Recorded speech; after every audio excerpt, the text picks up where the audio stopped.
रहमतुल्लाहि व बरकातुहू। मैंने आप लोगों को कहा था कि मैं आप लोगों के साथ अपनी रमज़ान की रूटीन शेयर करूंगा कि मैं सहरी में क्या यूज़ करता हूँ।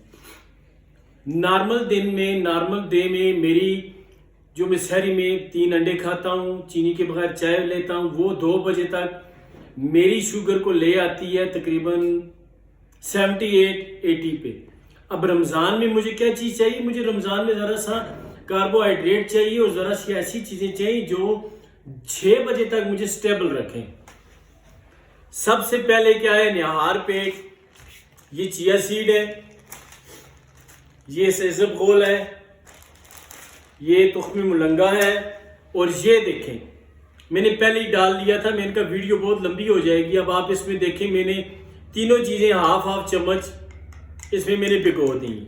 ठीक है, ये मैं डेली रात को भिगोता हूँ, कभी कभी लेता हूँ, मगर रमज़ान में मैं ये डेली रूटीन में लूँगा। इसका क्या रीज़न है? ये टोटली फाइबर है। आप ये देखें, चिया सीड में प्रोटीन मौजूद है, मगर इसके साथ में मिनिमम सहरी के बाद और सहरी बंद होने से तक में कम से कम 2 गिलास पानी मैंने लेना है, क्योंकि ये फाइबर है, ये अंदर जाके भी स्वेलिंग पैदा करती है, बाज़ वक़्त कब्ज़ की शिकायत आ जाती है, नमी खींचती है। तो ये देखें, ये मेरा आ गया सहरी के टाइम जागने के फौरन बाद, ये रेगुलर रूटीन आ गई। अच्छा, नेक्स्ट आपके लिए बड़ी इंटरेस्टिंग चीज़ बता रहा हूँ मैं। अब ये देखिए, गिलास भी है, दूध भी है। नेक्स्ट क्या चीज़ें हैं देखते जाएं। ये है तिल, ये मेरा वो प्रोटीन शेक है जो सिर्फ मैं रमज़ान में यूज़ करता हूँ। ये काजू है, मगर काजू में ज़रा सी कार्बोहाइड्रेट होती है, यानी कि ये हल्की सी शुगर को बूस्ट करेगा। बेसिक चीज़ ये है कि मैंने अब ये शेक के लिए चीज़ें बनाई हैं। शेक अभी आप लोगों के सामने बनेगा, तो मैंने इसमें टोटली 2 काजू डाले हैं। इसके पास ये आ जाती है नमकीन मूंगफली। मैंने इसमें नमकीन मूंगफली की सिर्फ 1 चम्मच डाली है। इसमें भी कार्बोहाइड्रेट है जो शुगर को जरा सा स्पाइक देते हैं। ठीक है, इसके बाद इसमें मैंने डाला है काले चने 1 चम्मच। ये आपके सामने करता हूं ताकि आपको नजर आए कि जो बंदा दिखा रहा है वो अंदर पड़े है चीज की नहीं पड़ी। अच्छा, इसके बाद ये बादाम है, ये मैंने टोटली 2 पीस डालने हैं। कोई भी चीज खाएं, मेहरबानी करें लिमिटेड खाएं, अन्य वहां ना खाएं। ठीक है, फिर ये देखिए, ये सूरजमुखी की बीज है, ये भी इसमें मैंने 1/2 चम्मच ऐड किया है। अब ये पिस्ता है, लोग 10-10 पीस 1-1 मुट्ठी खा जाते हैं, तब आप लोगों की शुगर स्पाइक होती है और आप कहते हैं मैंने प्रोटीन वाली चीज खाई है, फाइबर वाली खाई है और शुगर आई होगी। इस वजह से आई होती है, खाएं, थोड़ी खाएं। अब ये पिस्ता भी मैंने 2 पीस डाले हैं। अब ये 4 मगज है, ये भी मैंने इसमें 1/2 चम्मच डाला है। अब ये आपके आ जाते हैं पंपकिन सीड या कद्दू के बीज, ये भी मैंने 1/2 चम्मच डाला है। अब मैं आपको नेक्स्ट एक चीज बताता हूं।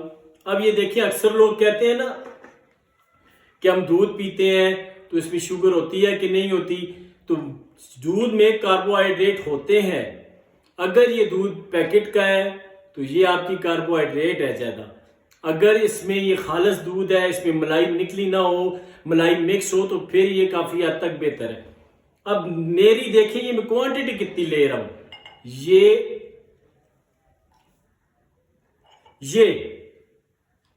ये टोटल क्वांटिटी है जो मैंने ली है। अब इसमें मैं जब पानी मिक्स करूंगा तो क्या होगा कि इसके कार्ब जो मुझे नुकसान पहुंचाएंगे, जो शुगर हाई करने वाले हैं, वो और ज्यादा कम हो जाएंगे। ये देखें, ये लें, ये अब मेरा प्रोटीन शेक तैयार हो गया। ये अभी आप लोगों के सामने रेडी होगा। मैं ये अभी बेटे को देता हूं, ये बनाएगा, बना के लाएगा और मैं आपको प्रैक्टिकली इसका बताऊंगा। अर्शा जी, आप लेके जाएं। अच्छा जी, ये मेरा वो प्रोटीन शेक है जिसमें प्रोटीन है, फाइबर है और ज्यादा इसमें प्रोटीन और फाइबर की तादाद है, ज्यादा अज़ा शामिल है। कार्बोहाइड्रेट लिमिटेड है, मौजूद है, लिमिटेड है। ये मेरा फर्स्ट सहरी का खाने से पहले, सहरी से पहले और आफ्टर सहरी भी मैं आपको लाइव टेस्ट शेयर करूंगा। सेकंड बात, इन चीज़ों के खाने के बाद भी मैं सहरी में 3 बॉयल एग हर हाल में खाऊंगा और मिनिमम आधी रोटी में हर हाल में खाऊंगा। इस वजह से कि मेरा जिस्म मेरी फिजिकल एक्टिविटीज की वजह से इतना एक्टिव हो चुका है कि मेरा थोड़ी सी एक्टिविटीज में भी ब्लड शुगर कम होना शुरू हो जाता है। अगर मैं सुबह नाश्ता करता हूँ ना, तो नाश्ते से लेके 2 बजे तक मेरा 40-50 पॉइंट ड्रॉप हो जाता है, वैसी छोटी मोटी एक्टिविटीज से। तो रमज़ान के लिए मैं ज़्यादा चीज़ें इसलिए कर देता हूँ कि कम से कम मैं 2 बजे तक स्टेबल रहता हूँ। अब ये देखें, ये बच्चे ने लाया शेक, ये देखें, ये अब शेक तैयार हो गया। अच्छा, मज़े की बात बताऊँ, इसमें चीज़ें मुकम्मल ग्राइंड नहीं हुई। ये आप देखें अगर, तो थोड़े थोड़े ग्रेन्यूल्स हैं। यही वो ग्रेन्यूल्स हैं जो आपको लॉन्ग टर्म में स्टेबिलिटी देंगे, आपका मैदा भरा भरा रहेगा और उम्मीद है कि आपका रोज़ा अच्छा गुजर जाएगा। कोशिश करें, आपको मैं कोई चीज़ भी बताता हूँ वो मेरे अपने लिए, आप लोग अपनी बॉडी के हिसाब से, अपनी फिजिक के हिसाब से, कुछ लोगों को बीपी है, किसी लोगों को क्या मसला है, उस हिसाब से अपने लिए चीज़ें चूज़ करें। कुछ चीज़ें मेरी बातों में से चूज़ करें, कुछ चीज़ें किसी और, यानी कि आप मुख्तलिफ चीज़ें चूज़ करें जिस तरह मैंने चूज़ की है।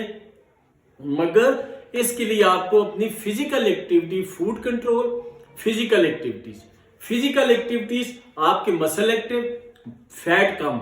ये देखिए आप, ये ले मैं आपके सामने, मेरी बॉडी में से फैट कम हो चुकी है। इसका मुझे फायदा क्या है कि मेरे मसल डायरेक्ट हिट करते हैं। जब मैं एक्टिविटीज करता हूं तो वो ग्लूकोज को अब्जॉर्ब करना शुरू हो जाते हैं। और ये सिर्फ मेरा अपना एक पर्सनल एक्सपीरियंस है जो आप लोगों से मैंने भाई और बहन समझ के शेयर किया है। ये चैनल आप लोगों का अपना है।